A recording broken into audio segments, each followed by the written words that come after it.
Hello guys, welcome back to my channel Khushi Sharma vlogs. आज मैं आपके लिए लेकर आई हूँ एक हॉरर स्टोरी जो एक सच्ची घटना पर आधारित है, जो कि मोहिनी भूतनी के बारे में है। ये जो स्टोरी है ये मेरी फ्रेंड रिया के पापा की स्टोरी है। आज से 30-35 साल पहले की स्टोरी है, उनके स्कूल टाइम के दिनों की, जब वो स्कूल जाया करते थे। लेकिन कहानी शुरू करने से पहले मैं आपको ये बता दूं कि मोहिनी भूतनी आखिर होती क्या है। मोहिनी वो भूतनी होती है, वो आत्मा होती है जिसकी मृत्यु शादी से पहले और समय से पहले हो जाए, जिसकी शादी की इच्छा अधूरी रह जाए, उसे मोहिनी भूतनी कहा जाता है।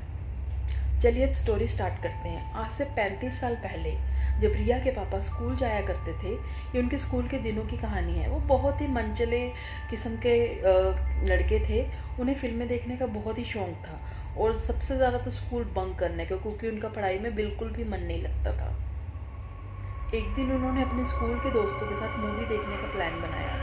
एक्चुअली प्लान तो उनका दोपहर का ही बना था, लेकिन किसी वजह से दोपहर का प्लान कैंसिल हो गया। तो उन्होंने सोचा कि क्यों ना हम शाम के टाइम जाएं मूवी देखने के लिए। तो वो शाम के टाइम मूवी देखने के लिए निकलने लगे, पर उसके पिता को ये डर था कि वो घर पे इसके बारे में क्या बताएंगे, क्योंकि रात को तो उनके घर वाले उनको मूवी देखने जाने नहीं देंगे। लेकिन बिना किसी की परवाह किए उसके पिता शाम को निकल गए अपने दोस्तों के साथ। ना ही घर वालों को बताया और ना ही उन्होंने किसी को बताया। दोस्तों के साथ निकल गए मूवी देखने के लिए। मूवी देखी, मूवी बहुत अच्छी लगी, लेकिन मूवी देखते देखते रात के 11 बज गए। एक्चुअली उस टाइम पे जो जंगल का इलाका होता था, दूर दूर तक कोई नहीं होता था। जब भी लोग जाते थे एक इकट्ठे समूह में जाते थे। वैसे ये जो स्टोरी है ये बेंगलोर साइड की है।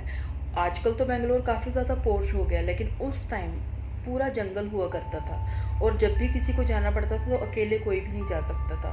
तो जैसे ही मूवी ख़त्म हुई तो उसके पिताजी को चिंता हो गई कि अब तो रात इतनी हो गई है, अगर मैं घर जाऊंगा तो घर वाले मुझे मारेंगे, अगर मैं नहीं गया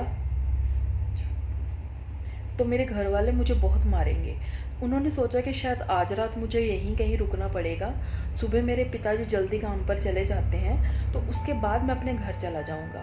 तो ऐसे ही सोच के सभी दोस्त अपने अपने घर पे चले गए। लेकिन जो रिया के पिताजी थे, उन्होंने सोचा अब मैं जाऊँ तो जाऊँ कहाँ। तो रास्ते में उनका स्कूल पड़ता था, तो उन्होंने सोचा कि आज की रात मैं स्कूल की दीवार पर बैठ जाता हूँ। ये सोचकर वो स्कूल की दीवार पर बैठ गए, चढ़ के।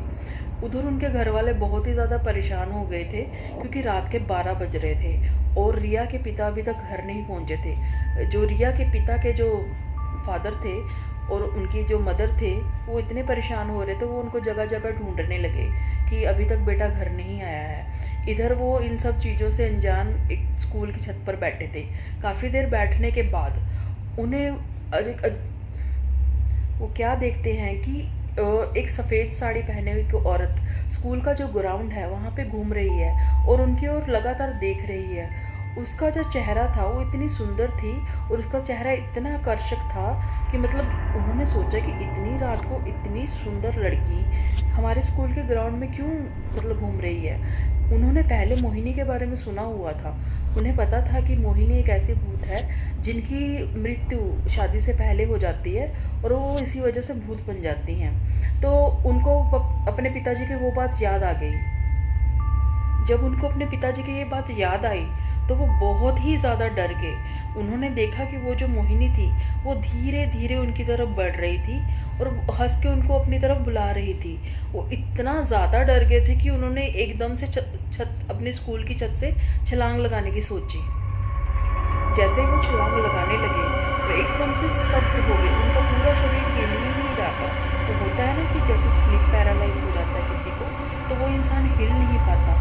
उनका वो हाल हो गया था। अब वो सोचने लगे कि अब मैं क्या करूं ना। उनकी आवाज़ भी एकदम से बंद हो गई, मतलब उन्होंने चिल्लाने की कोशिश की, उनकी आवाज़ भी बंद हो गई।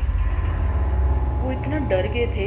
फिर उन्हें सोचा कि अब मैं क्या करूं। फिर वो शिवजी जी की बहुत ज़्यादा पूजा करते थे, तो उन्होंने अपनी आंखें बंद की और भोलेनाथ को सच्चे मन से याद किया कि हे भोलेनाथ, मुझे अभी बचा लो, आगे से मैं ऐसा काम कभी नहीं करूँगा।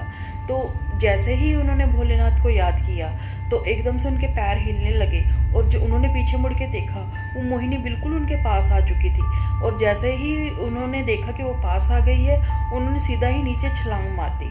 और वो इतनी तेज़ दौड़े वहाँ से, इतनी तेज़ दौड़े, और दौड़ते दौड़ते उन्होंने कभी पीछे मुड़ के देखा तक नहीं, और बहुत तेज़ दौड़ के अपने घर के पास ही एक दुकान के नीचे आके सो गए। वो जैसे ही दुकान के नीचे बैठे और वहाँ पे जाके वो महादेव के मंत्र का जाप करने लगे, ओम नमः शिवाय, ओम नमः शिवाय। वो यही काफ़ी देर तक आंखें बंद करके ओम नमः शिवाय का जाप करते रहे, और इतने में ही उनको अचानक से नींद आ गई और उनको पता भी नहीं चला कि वो कब सो गए। और उधर उनके माँ बाप, मतलब कि उनके जो माँ बाप थे, वो उनको ढूंढते ढूंढते वो दुकान के पास पहुँचे। उनको पता चला कि वो, मतलब हमारा बेटा यहाँ पे सोया हुआ है, तो उन्होंने ज़ोर से उसको थप्पड़ मारा। तो उन्हें, वो एकदम से डर के मारे उठ के, वो इतना डर गए थे, उन्हें लगा कि शायद वो मोहिनी ने मुझे फिर से पकड़ लिया है।